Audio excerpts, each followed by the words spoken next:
شروع اللہ کے نام سے جو بڑا مہربان نہایت رحم والا ہے۔ الف لام میم را۔ اے محمد صلی اللہ علیہ وآلہ وسلم، یہ کتاب الہی کی آیتیں ہیں اور جو تمہارے پروردگار کی طرف سے تم پر نازل ہوا ہے حق ہے، لیکن اکثر لوگ ایمان نہیں لاتے۔ خدا وہی تو ہے جس نے ستونوں کے بغیر آسمان جیسا کہ تم دیکھتے ہو اتنے اونچے بنائے، پھر عرش پر جا ٹھہرا اور سورج اور چاند کو کام میں لگا دیا، ہر ایک میعاد معین تک گردش کر رہا ہے۔ وہی دنیا کے کاموں کا انتظام کرتا ہے، اس طرح وہ اپنی آیتیں کھول کھول کر بیان کرتا ہے کہ تم اپنے پروردگار کے روبرو جانے کا یقین کرو۔ اور وہ وہی ہے جس نے زمین کو پھیلایا اور اس میں پہاڑ اور دریا پیدا کیے اور ہر طرح کے میووں کی دو دو قسمیں بنائیں۔ وہی رات کو دن کا لباس پہناتا ہے، غور کرنے والوں کے لیے اس میں بہت سی نشانیاں ہیں۔ اور زمین میں کئی طرح کے قطعات ہیں ایک دوسرے سے ملے ہوئے، اور انگور کے باغ اور کھیتی اور کھجور کے درخت، بعض کی بہت سی شاخیں ہیں اور بعض کی اتنی نہیں ہوتی، باوجود کہ پانی سب کو ایک ہی ملتا ہے۔ اور ہم بعض میووں کو بعض پر لذت میں فضیلت دیتے ہیں، اور اس میں سمجھنے والوں کے لیے بہت سی نشانیاں ہیں۔ اگر تم عجیب بات سننی چاہو تو کافروں کا یہ کہنا عجیب ہے کہ جب ہم مر کر مٹی ہو جائیں گے تو کیا از سر نو پیدا ہوں گے؟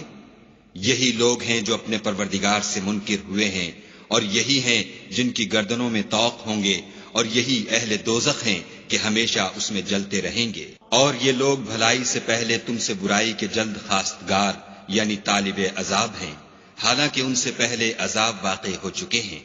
اور تمہارا پروردگار لوگوں کو باوجود ان کی بے انصافیوں کے معاف کرنے والا ہے، اور بے شک تمہارا پروردگار سخت عذاب دینے والا ہے۔ اور کافر لوگ کہتے ہیں کہ اس پیغمبر پر اس کے پروردگار کی طرف سے کوئی نشانی نازل نہیں ہوئی، سو اے محمد صلی اللہ علیہ وآلہ وسلم، تم تو صرف ہدایت کرنے والے ہو، اور ہر ایک قوم کے لیے رہنما ہوا کرتا ہے۔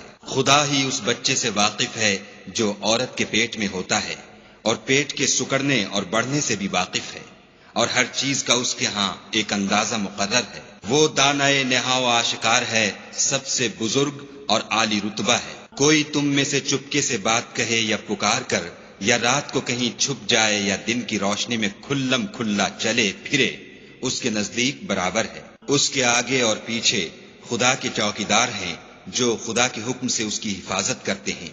خدا اس نعمت کو جو کسی قوم کو حاصل ہے نہیں بدلتا جب تک کہ وہ اپنی حالت کو نہ بدلے، اور جب خدا کسی قوم کے ساتھ برائی کا ارادہ کرتا ہے تو پھر وہ پھر نہیں سکتی، اور خدا کے سوا ان کا کوئی مددگار نہیں ہوتا۔ اور وہی تو ہے جو تم کو ڈرانے اور امید دلانے کے لیے بجلی دکھاتا اور بھاری بھاری بادل پیدا کرتا ہے، اور رعد اور فرشتے سب اس کے خوف سے اس کی تسبیح و تحمید کرتے رہتے ہیں۔ اور وہی بجلیاں بھیجتا ہے، پھر جس پر چاہتا ہے گرا بھی دیتا ہے، اور وہ خدا کے بارے میں جھگڑتے ہیں، اور وہ بڑی قوت والا ہے۔ سود مند پکارنا تو اسی کا ہے، اور جن کو یہ لوگ اس کے سوا پکارتے ہیں وہ ان کی پکار کو کسی طرح قبول نہیں کرتے، مگر اس شخص کی طرح جو اپنے دونوں ہاتھ پانی کی طرف پھیلا دے تاکہ دور ہی سے اس کے منہ تک آ پہنچے، حالانکہ وہ اس تک کبھی بھی نہیں آ سکتا۔ اور اسی طرح کافروں کی پکار بیکار ہے۔ اور جتنی مخلوقات آسمانوں اور زمین میں ہے، خوشی سے یا زبردستی سے خدا کے آگے سجدہ کرتی ہے، اور ان کے سائے بھی صبح و شام سجدے کرتے ہیں۔ ان سے پوچھو کہ آسمانوں اور زمین کا پروردگار کون ہے؟ تم ہی ان کی طرف سے کہہ دو کہ خدا۔ پھر ان سے کہو کہ تم نے خدا کو چھوڑ کر ایسے لوگوں کو کیوں کارساز بنایا ہے جو خود اپنے نفع و نقصان کا بھی اختیار نہیں رکھتے؟ یہ بھی پوچھو کیا اندھا اور آنکھوں والا برابر ہے، یا اندھیرا اور اجالا برابر ہو سکتا ہے؟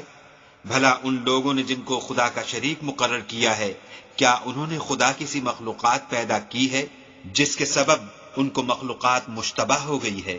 کہہ دو کہ خدا ہی ہر چیز کا پیدا کرنے والا ہے، اور وہ یکتا اور زبردست ہے۔ اسی نے آسمان سے میں برسایا، پھر اس سے اپنے اپنے اندازے کے مطابق نالے بہ نکلے، پھر نالے پر پھولا ہوا جھاگ آ گیا، اور جس چیز کو زیور یا کوئی اور سامان بنانے کے لیے آگ میں تپاتے ہیں اس میں بھی ایسا ہی جھاگ ہوتا ہے۔ اس طرح خدا حق اور باطل کی مثال بیان فرماتا ہے۔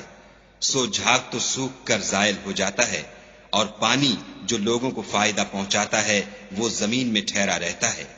اس طرح خدا صحیح اور غلط کی مثالیں بیان فرماتا ہے تاکہ تم سمجھو۔ جن لوگوں نے خدا کے حکم کو قبول کیا ان کی حالت بہت بہتر ہوگی، اور جنہوں نے اس کو قبول نہ کیا، اگر روئے زمین کے سب خزانے ان کے اختیار میں ہوں تو وہ سب کے سب اور ان کے ساتھ اتنے ہی اور نجات کے بدلے میں صرف کر ڈالیں، مگر نجات کہاں؟ ایسے لوگوں کا حساب بھی برا ہوگا اور ان کا ٹھکانہ بھی دوزخ ہے، اور وہ بری جگہ ہے۔ بھلا جو شخص یہ جانتا ہے کہ جو کچھ تمہارے پروردگار کی طرف سے تم پر نازل ہوا ہے حق ہے، وہ اس شخص کی طرح ہے جو اندھا ہے، اور سمجھتے تو وہی ہیں جو عقل مند ہیں، جو خدا کے عہد کو پورا کرتے ہیں اور اقرار کو نہیں توڑتے، اور جن رشتہ قرابت کے جوڑے رکھنے کا خدا نے حکم دیا ان کو جوڑے رکھتے اور اپنے پروردگار سے ڈرتے رہتے اور برے حساب سے خوف رکھتے ہیں، اور جو پروردگار کی خوشنودی حاصل کرنے کے لیے مصائب پر صبر کرتے ہیں اور نماز پڑھتے ہیں، اور جو مال ہم نے ان کو دیا ہے اس میں سے پوشیدہ اور ظاہر خرچ کرتے ہیں اور نیکی سے برائی کو دور کرتے ہیں، یہی لوگ ہیں جن کے لیے عاقبت کا گھر ہے، یعنی ہمیشہ رہنے کے باغات جن میں وہ داخل ہوں گے، اور ان کے باپ دادا اور بیویوں اور اولاد میں سے جو نیکوکار ہوں گے وہ بھی بہشت میں جائیں گے، اور فرشتے بہشت کے ہر ایک دروازے سے ان کے پاس آئیں گے اور کہیں گے تم پر رحمت ہو، یہ تمہاری ثابت قدمی کا بدلہ ہے، اور عاقبت کا گھر خوب گھر ہے۔ اور جو لوگ خدا سے عہد واثق کر کے اس کو توڑ ڈالتے اور جن رشتہ قرابت کے جوڑے رکھنے کا خدا نے حکم دیا ہے ان کو قطع کر دیتے اور ملک میں فساد کرتے ہیں، ایسوں پر لعنت ہے، اور ان کے لیے گھر بھی برا ہے۔ خدا جس کا چاہتا ہے رزق فراخ کر دیتا ہے اور جس کا چاہتا ہے تنگ کر دیتا ہے، اور کافر لوگ دنیا کی زندگی پر خوش ہو رہے ہیں، اور دنیا کی زندگی آخرت کے مقابلے میں بہت تھوڑا فائدہ ہے۔ اور کافر کہتے ہیں کہ اس پیغمبر پر اس کے پروردگار کی طرف سے کوئی نشانی کیوں نازل نہیں ہوئی؟ کہہ دو کہ خدا جسے چاہتا ہے گمراہ کرتا ہے، اور جو اس کی طرف رجوع ہوتا ہے اس کو اپنی طرف کا رستہ دکھاتا ہے۔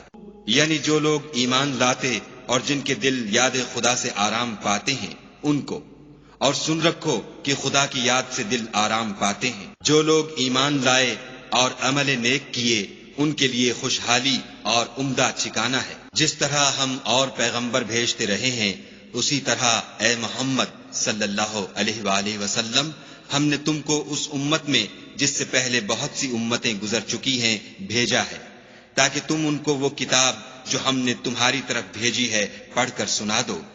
اور یہ لوگ رحمان کو نہیں مانتے، کہہ دو وہی تو میرا پروردگار ہے، اس کے سوا کوئی معبود نہیں، میں اسی پر بھروسہ رکھتا ہوں اور اسی کی طرف رجوع کرتا ہوں۔ اور اگر کوئی قرآن ایسا ہوتا کہ اس کی تاثیر سے پہاڑ چل پڑتے یا زمین پھٹ جاتی یا مردوں سے کلام کر سکتے تو یہی قرآن ان اوصاف سے متصف ہوتا، مگر بات یہ ہے کہ سب باتیں خدا کے اختیار میں ہیں۔ تو کیا مومنوں کو اس سے اطمینان نہیں ہوا کہ اگر خدا چاہتا تو سب لوگوں کو ہدایت کے رستے پر چلا دیتا، اور کافروں پر ہمیشہ ان کے اعمال کے بدلے بلا آتی رہے گی یا ان کے مکانات کے قریب نازل ہوتی رہے گی، یہاں تک کہ خدا کا وعدہ آ پہنچے۔ بے شک خدا وعدہ خلاف نہیں کرتا۔ اور تم سے پہلے بھی رسولوں کے ساتھ تمسخر ہوتے رہے ہیں، تو ہم نے کافروں کو مہلت دی پھر پکڑ لیا، سو دیکھ لو کہ ہمارا عذاب کیسا تھا۔ تو کیا جو خدا ہر متنفس کے اعمال کا نگراں و نگہبان ہے وہ بتوں کی طرح بے علم و بے خبر ہو سکتا ہے؟ اور ان لوگوں نے خدا کے شریک مقرر کر رکھے ہیں، ان سے کہو کہ ذرا ان کے نام تو لو۔ کیا تم اسے ایسی چیزیں بتاتے ہو جس کو وہ زمین میں کہیں بھی معلوم نہیں کرتا، یا محض ظاہری باطل اور جھوٹی بات کی تقلید کرتے ہو؟ اصل یہ ہے کہ کافروں کو ان کے فریب خوبصورت معلوم ہوتے ہیں اور وہ ہدایت کے رستے سے روک لیے گئے ہیں، اور جسے خدا گمراہ کرے اسے کوئی ہدایت کرنے والا نہیں۔ ان کو دنیا کی زندگی میں بھی عذاب ہے اور آخرت کا عذاب تو بہت ہی سخت ہے، اور ان کو خدا کے عذاب سے کوئی بھی بچانے والا نہیں۔ جس باغ کا متقیوں سے وعدہ کیا گیا ہے اس کے اوصاف یہ ہیں کہ اس کے نیچے نہریں بہہ رہی ہیں، اس کے پھل ہمیشہ قائم رہنے والے ہیں اور اس کے سائے بھی۔ یہ ان لوگوں کا انجام ہے جو متقی ہیں، اور کافروں کا انجام دوزخ ہے۔ اور جن لوگوں کو ہم نے کتاب دی ہے وہ اس کتاب سے جو تم پر نازل ہوئی ہے خوش ہوتے ہیں، اور بعض فرقے اس کی بعض باتیں نہیں بھی مانتے۔ کہہ دو کہ مجھ کو یہی حکم ہوا ہے کہ خدا ہی کی عبادت کروں اور اس کے ساتھ کسی کو شریک نہ بناؤں۔ میں اسی کی طرف بلاتا ہوں اور اسی کی طرف مجھے لوٹنا ہے۔ اور اسی طرح ہم نے اس قرآن کو عربی زبان کا فرمان نازل کیا ہے، اور اگر تم علم و دانش آنے کے بعد ان لوگوں کی خواہشوں کے پیچھے چلو گے تو خدا کے سامنے کوئی نہ تمہارا مددگار ہوگا اور نہ کوئی بچانے والا۔ اور اے محمد صلی اللہ علیہ وآلہ وسلم، ہم نے تم سے پہلے بھی پیغمبر بھیجے تھے اور ان کو بیویاں اور اولاد بھی دی تھی، اور کسی پیغمبر کے اختیار کی بات نہ تھی کہ خدا کے حکم کے بغیر کوئی نشانی لائے۔ ہر حکم قضا کتاب میں مرقوم ہے۔ خدا جس کو چاہتا ہے مٹا دیتا ہے اور جس کو چاہتا ہے قائم رکھتا ہے، اور اسی کے پاس اصل کتاب ہے۔ اور اگر ہم کوئی عذاب جس کا ان لوگوں سے وعدہ کرتے ہیں تمہیں دکھائیں، یعنی تمہارے روبرو ان پر نازل کریں، یا تمہاری مدت حیات پوری کر دیں، یعنی تمہارے انتقال کے بعد عذاب بھیجیں، تو تمہارا کام ہمارے احکام کا پہنچا دینا ہے اور ہمارا کام حساب لینا ہے۔ کیا انہوں نے نہیں دیکھا کہ ہم زمین کو اس کے کناروں سے گھٹاتے چلے آتے ہیں، اور خدا جیسا چاہتا ہے حکم کرتا ہے، کوئی اس کے حکم کا رد کرنے والا نہیں، اور وہ جلد حساب لینے والا ہے۔ جو لوگ ان سے پہلے تھے وہ بھی بتہری چالیں چلتے رہے ہیں، سو چال تو سب اللہ ہی کی ہے۔ ہر متنفس جو کچھ کر رہا ہے وہ اسے جانتا ہے، اور کافر جلد معلوم کریں گے کہ عاقبت کا گھر یعنی انجام محمود کس کے لیے ہے۔ اور کافر لوگ کہتے ہیں کہ تم خدا کے رسول نہیں ہو۔ کہہ دو کہ میرے اور تمہارے درمیان خدا اور وہ شخص جس کے پاس کتاب آسمانی کا علم ہے گواہ کافی ہیں۔